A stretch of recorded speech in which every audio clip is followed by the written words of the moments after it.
So are you ready for a deep dive? This one might just make you want to scream into the void, especially if you pay taxes. Ugh, tell me about it. We're going to be talking about road markings, but not the good kind. Right. More like the kind that cost a fortune, confused everybody, and, well, sparked some seriously creative protests. I mean, that's what happens when you have a project that's supposed to make things safer, then it totally backfires. Really makes you wonder about how some of these local governments handle money, doesn't it? Yeah, no kidding. We're headed to Clevedon, Somerset. It's a real pretty Victorian seaside town, tons of history. Our sources are all about these road markings they put in that really stirred things up. Understandably, too. I mean, we're talking about a prime example of good intentions gone wrong and hello, reminder that taxpayer money doesn't just appear out of thin air. Okay, so, paint me a picture here. What are these markings? What's gotten everyone so riled up? Well, picture this, right? You've got this charming seaside road, all picturesque and such. Yeah. And then, bam! They slap on these crazy, swervy lines all over the place. Oh, wow. Yeah, just weaving and winding along the seafront, confusing drivers, cyclists, everyone. Sounds like a real mess. Not exactly a work of art, huh? Not even close. Even the RAC, and they see a lot of roads. They called it one of the most bizarre road schemes they've ever seen. Ouch. It's gonna hurt. So why spend all that money on something so, well, pointless? Yeah. What was the council thinking?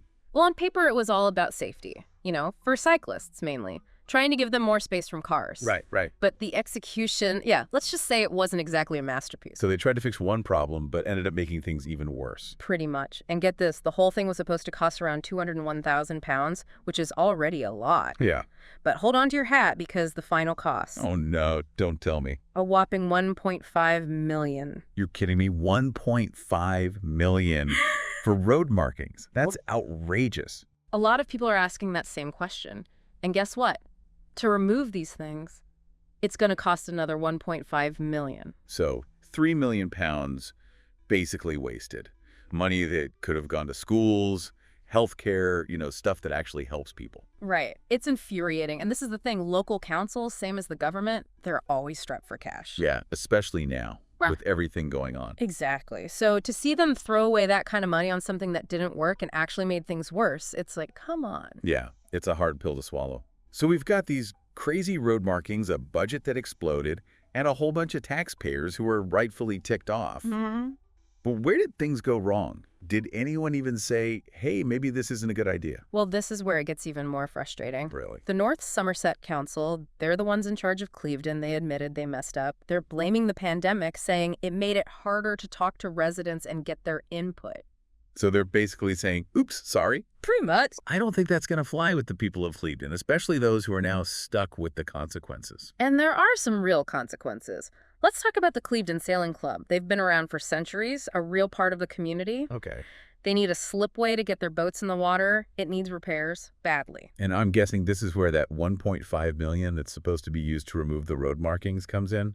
Bingo. They're taking it from the budget for those slipway repairs. Oh, no. The sailing club is worried that without those repairs, the slipway could be washed away, and that would be the end of, centuries of tradition. So not only did they waste all this money on a pointless project, Yeah. now they're taking even more from something that actually matters to the town. Yep. It's adding insult to injury. Seriously. Talk about rubbing salt in the wound. It really makes you think, doesn't it, how one bad decision can snowball and affect all these other things, especially when you're talking about things that are already struggling. Right, because it's not just about the money itself. It's about what that money could have been used for, the opportunities lost, the damage done. Exactly. It raises some serious questions about how these decisions are made, who's responsible, and how we can make sure something like this doesn't happen again. I mean, seriously, £3 million just gone. Right. Down the drain. And for what?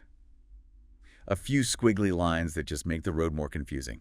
Yeah, it's hard to wrap your head around, and especially when you think about how much local councils are struggling financially, always being told to tighten their belts, Yeah. do more with less. Exactly. And then they go and do this. It's almost like they're saying, oh, it's only taxpayer money. Yeah. It doesn't matter. And that's the thing, isn't it? Accountability. They say it was the pandemic, that they couldn't talk to people properly. Yeah. But I mean, come on, even without a pandemic, there should be some kind of system to stop this kind of thing from happening. Right. You got to wonder, what were they thinking? Mm. Who signed off on this? Was anyone paying attention? That's the million-pound question, isn't it? And your sources don't really have the answer. We don't know exactly how it happened, but something definitely went wrong. And now the people of Clevedon are left holding the bag. Not only did they not get anything useful out of it, but now they might lose something really important, the sailing club's slipway. And that's the thing. That sailing club's been there forever. It's part of the town. That slipway is essential. I can't imagine what it would mean for them to lose it. Generations of sailing, gone. Not to mention the impact on jobs and, like, the town's whole identity. You said earlier that there was some expert analysis done. What did they say about these road markings? Oh, yeah.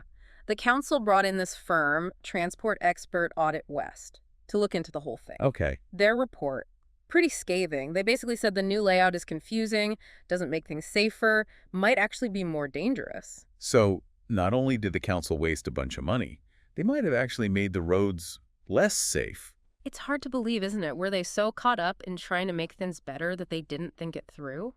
Or maybe they just didn't care what the people in Cleveland actually needed. It's possible. Yeah. And it shows why it's so important for councils to talk to people, to actually listen. This whole thing just feels like a lesson in what not to do with public money. It really is. And it's not like it only happens in Clevedon. That's true. We've seen this kind of thing all over. So this isn't just a local problem, it's a bigger issue. Exactly. And it makes you wonder, how do we fix it? How do we make sure taxpayer money is being spent the right way? How do we hold these councils accountable? Good question. So let's talk about solutions. What can we do to stop this from happening again? Well, first of all, we need more transparency. People have a right to know where their money's going. Councils should have to show exactly how they're spending it. No more hiding things. Mhm. No more vague excuses when they go over budget. Nope. It should all be clear and easy to find. We need more oversight, too. Independent audits, especially for big projects. Maybe even something like a citizen review board. So more people looking at the plans before they go ahead? Right. Just to make sure the money's being used properly and that it's actually going to benefit the community. And we can't forget about the people who get hurt when things go wrong, like the sailing club. Absolutely. Their story really highlights how one decision can have a ripple effect, even if it wasn't intentional.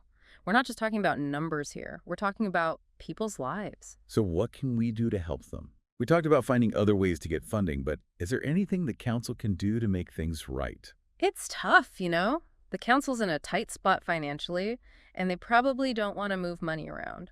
But maybe there are other options. Like what? Well, maybe the sailing club could try to get grants or private donations. They could do some fundraising events. Yeah, maybe. And what about the council? Don't they have some kind of responsibility to try and fix things? Well, legally, maybe not. But morally, it seems like they should at least try to help. I mean, they could give the sailing club a discount on the slipway fees once it's fixed. Or maybe not charge them anything for the repairs themselves. Those are possibilities. It would take some flexibility on both sides, but it's worth a shot, right? Absolutely. That sailing club's a big part of Clevedon. Losing it would be a real shame. It would be. And it would be a constant reminder of how bad decisions and a lack of accountability can really hurt people. And on that note, let's dig a little deeper into this whole thing. We'll talk about the wider implications of this case and explore some potential solutions that could help prevent similar situations in other communities. Stay with us. Welcome back. We've been talking about this whole wiggly lines situation in Clevedon. Kind of a perfect example of how not to spend public money, wouldn't you say? Yeah, it's definitely got people talking. Some are angry, some find it funny, but I think a lot of people see this and think, yeah, I've seen that happen in my town too. I get that. It's like a universal experience, this frustration with government waste. Like, hey, that's our hard-earned money you're messing around with. Exactly. And this Clevedon thing, while it's pretty out there, it does raise some bigger questions that are worth thinking about. Okay, so let's talk about those. What are the big takeaways here? What can we learn from this whole wiggly mess? Well, I think the biggest thing is it shows just how important transparency and accountability are, especially at the local level. People need to know where their money's going, and councils have to be upfront about how they make decisions. So no more hiding the books, no more blaming it on unexpected costs when they blow the budget. Nope, no more of that. Everything should be clear, easy to find, no secrets. And how do we stop this from happening again? clearly the system in Cleveland didn't work. Well, there's no magic bullet, no one solution that fits every situation. But some things to think about are like requiring independent audits for big projects, making sure they do a real cost-benefit analysis before they start, and maybe even having citizen review boards. So more people looking at the plans, making sure they make sense. Exactly. More eyes on the process, more voices at the table. That way we can be more confident that the money is being used responsibly and that the project actually benefits the community. And we can't forget about the sailing club. They're really paying the price for the council's mistakes. Yeah, their situation is heartbreaking. And it reminds us that we're not just talking about numbers here. We're talking about people's lives, their passions, their connection to their town. So what can we do for them? Besides finding other ways to raise money, can the council do anything to make things right? That's a good question. Legally, they might not have to do anything. But morally, yeah, there's a strong argument that they should at least try to help. Right, so it's not just about what's legal, it's about doing the right thing. Absolutely. Maybe they could cut the sailing club a break on the slipway fees once it's fixed, or maybe even cover some of the repair costs. Yeah, something like that. It would take some effort from both sides, but it's worth considering for sure. Definitely. That sailing club's a big part of Cleveland. It would be a real loss if they had to shut down. It would. And it would serve as a reminder of how much damage can be done when decisions are made poorly and no one's held accountable. And that brings us to a really important point. This isn't just a Cleveland problem. This kind of thing happens all over. So what can people do? How can they make a difference in their own communities? Yeah, what can our listeners do? First off, get informed. Go to council meetings, read your local news, understand how things work, where the money's going. Don't be afraid to ask tough questions. Voice Yeah. your concerns. Hold your elected officials accountable. Exactly. You have a voice, use it. And remember, you're not alone. Connect with your neighbors, form groups, get organized. Because at the end of the day, it's the people who have the power to change things.